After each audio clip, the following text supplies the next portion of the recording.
title, the Putnam County the 25th Annual Putnam County Spelling Bee. It's a mouthful, isn't it? Yeah. Now, but you say something very important about it in this book, don't you? About that idea of that sort of cross-dressing and how playing with identity. Because I played an 11-year-old boy. Yeah, we should clarify that.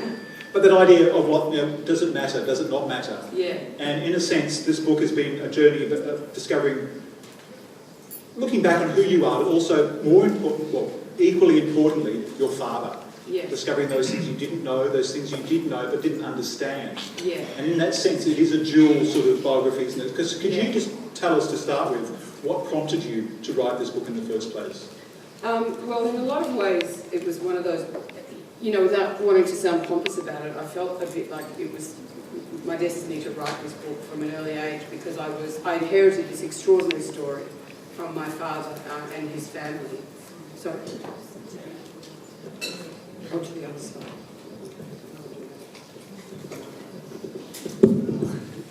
Clunk, clunk, clunk. Is that more better? Yeah. Okay. Thanks, Jane. Jane, my publicist from Tex. I knew from an early age that what my father had done. Well, I certainly knew that my family in Poland were involved in the resistance. Yes. And that they'd hidden Jewish people at great risk to themselves. And then as I grew older, I knew that my father had been recruited into the unit he was in to be an assassin, executing Polish traitors, and he was also helping to hide Jewish people.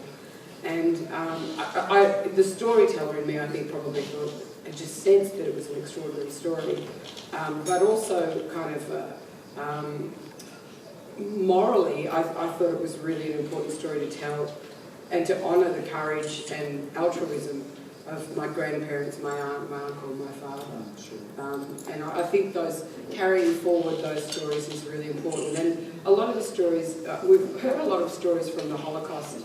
We've heard from the German perspective and the Jewish perspective. But what it was like for the Poles who were hiding the Jews, we haven't really heard. And that's because their voices were silenced by communism for a long time. And I thought, that's a really important side of the story to tell.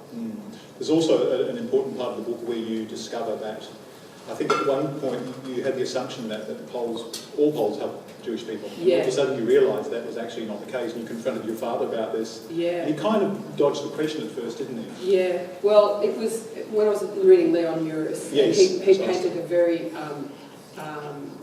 not very flattering picture of the Poles and their involvement, and he said to, I remember reading, and this is a long time ago I read those books, but the Poles hadn't given guns to help the Jews in their uprising in 1943. And when I went to my father, I think he'd gotten used to sort of not being heard and not being understood because the Polish story was a very rarely told and a not very well understood side of events. And he just said to me, we had no guns, we had nothing. And that is the truth, they didn't have anything. And I found out subsequently that actually my grandfather and my uncle had smuggled guns into the Jewish ghetto. But the Poles at that time, when they had their resistance, only 1 in 10 of the combatants was armed. So in some ways I wanted to... Polish-Jewish relations are quite fraught. There was some pretty heavy stuff that went down, and I wanted, for the sake of Jewish people as well, for them to know that there were Poles like my family that cared, and that didn't just ignore what was happening to their fellow citizens at that time. Sure.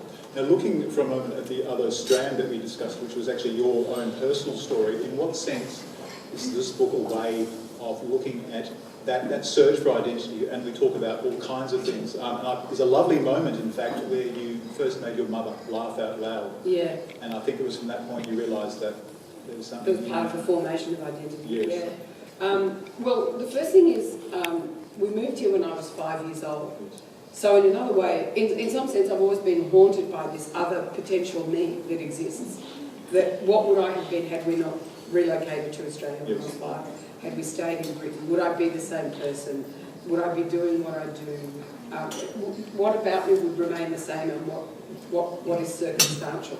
And you have a very vivid sense of that when you're a migrant. So that's the first sort of identity question. Then added to that is my ethnic mix. My father was Polish. My mother is Scottish, Welsh, Irish, Welsh, and Swiss Italian.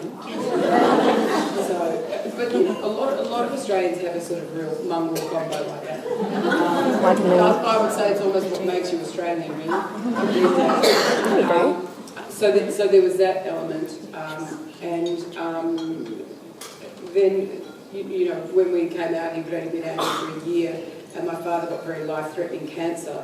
So that sort of became another part of my identity, that sort of precariousness that you feel as a child when your parent might die.